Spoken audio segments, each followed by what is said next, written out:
the Live Air 3 Smart. This is the basic model. So it's tight. Okay.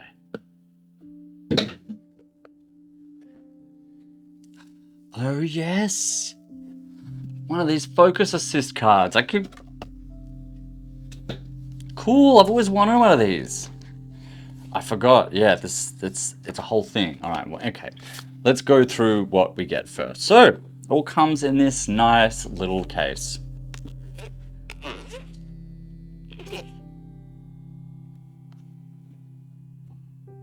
Simplistic, innovative. That's what it says. Okay, so let's have a look at some of the things that would come in this. This seems to be the device itself. The build quality is great. Okay, I'm just gonna place each thing one by one. That's the battery charger. There's two batteries there. There's the little knob that you turn to autofocus, or to focus, or it can autofocus. I mean, this has LIDAR. We'll go into what LIDAR is later, but I'm sure if you're watching this, you already know. All right, and we've got a little mount for the rods. Another kind of clamp mount thing. That looks also like a battery charger. And there's another battery, two other batteries. Okay. Let's see. So these batteries are going to go inside this thing. I'm just going to read the instructions. Okay. And well, look, that's what's inside the case other than two little these things. On the back here, oh, there's more. But wait. Okay, those are some instructions. Yes, the labels for each lens, because you can pre-program up to 5 different manual lenses on here. This thing is to get some extra distance. More batteries. Okay, there's 3 batteries. The rings to put around if your lenses already don't have them. I assume that's what that is. Yes. Stick the battery sticker on the bottom of the battery to take out the battery easily. Is this more batteries? Oh no, this is cables, screws, power, and 1 rod. All right, I'm just gonna pause this, figure this all out, charge it if I need to, because I can power everything off my V mount. As long as I've got enough things, we'll come back. But yeah, look, that's what's in the box. This is currently selling for, depending on where you buy, around 800 Australian dollars. But first, yeah, I'm gonna put it all together and then we're gonna demonstrate this wonderful product. And we'll let you know if it's any good or not. 1 moment later. I could not tell you how difficult this was to set up. All the videos online make it look really easy. The instructions make it look really easy. Every video I watched made it look really easy. It was not easy to put this thing together. Well, no, to do the settings. I eventually, after scrolling the internet for hours, found some guy who I appreciate so much. And this is why we make these kind of videos, who figured out the correct way. And they don't tell you this in the manual. So I don't know what's going on, but I'm gonna show you how this works. I eventually got it working. So obviously you put your rod on, you've got the little control, you can just kind of mount that anywhere. The secret is to, first of all, not turn on this control if you're trying to do it automatically. The controller is if you want to, control it. But look, so I'm going to put in the battery. Hopefully that's the right way. Light will come on. Perfect. Now I've color coded. Now it's not working. Of course. Now it's. I'm about to throw this out the window. You know those moments where you just like a bit working.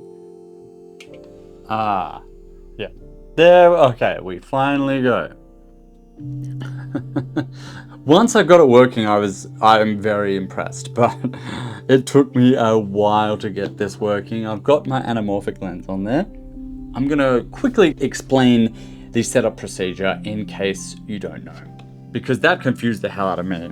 All right, now I'm gonna turn this off. Now, annoyingly, look, this is a cheap thing. To turn it off, you have to pull out the battery, okay? That's a little, a little weird. Pull that to the side. I'll take that lens off. We are going to put on the Vedra Mini Prime. Okay, I'm gonna try explain this in the easiest way possible because it's a little difficult. So let's get to it. First of all, you get the motor. Pretty simple, okay? We mount this on the rod, or every camera is going to be different depending on how you have your setup. And then obviously you put it round the focus ring as tight as possible. That's really important. Alrighty. Then, next, once the motor is attached to the focus ring, push the battery on the motor on, or turn it on. I'm leaving the current switch off for the moment, so I'm just putting, like the control switch, I'm just putting the battery in. That will turn this on. Now, I have put a little sticker on this lens. I put the blue sticker. The PD Movie Live Air 3 has 5 different settings, pre-saved settings you can set, and they're varied by color. Now, to scroll through the colors, there is only one button on this motor. So everything is only done by the one button. So you press it twice to scroll through the colors. So I scroll through until I get to the color I want to assign, which is blue. I hold down the button once, long, for about 5 seconds, and the engine will move the lens and calibrate it. So I'm just going to hold down the button. 1, 2, 3, 4, 5. Okay. To be honest, it didn't really move much. I'm not sure that worked properly, but we're going to keep going with the process. Now, to enter the setup mode, and this part is what I couldn't get. I couldn't find it in the manuals, or I misinterpreted it. You then have to press it again 3 times.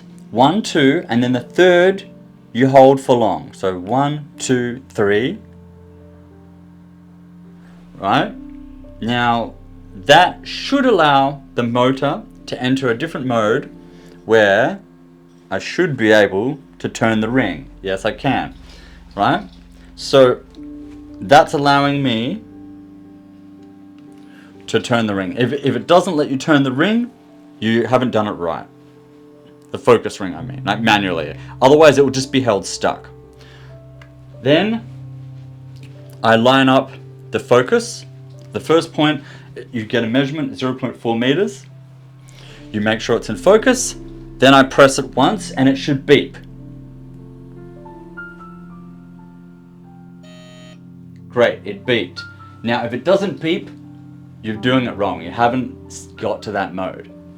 That's where I was going wrong. Now I bring the camera a step back. 2 feet to be exact. I'm getting close here, hi. You then recalibrate the lens, so you refocus it. I'm gonna have to move this other camera back. Once that's done, I press the button again and it will beep. Great, we've heard the second beep. Now I move it back again, same thing. Then once again, recalibrate the lens, put it in focus. Third beep, press it once. Great, now I've got my third beep. Now that that is done, this is the last part, which is crucial. I need to do the same thing that I did at the start. So I press it once, twice, and then hold.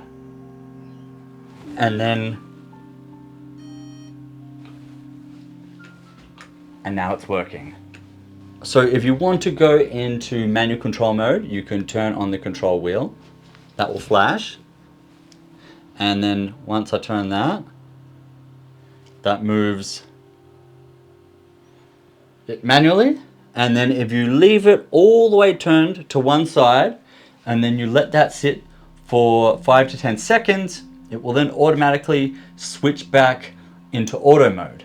But if you do have it switched on at first, it is just going to go manual, and that's where I kept going wrong over and over, and it took me hours to figure this out. So I hope this has been a little help.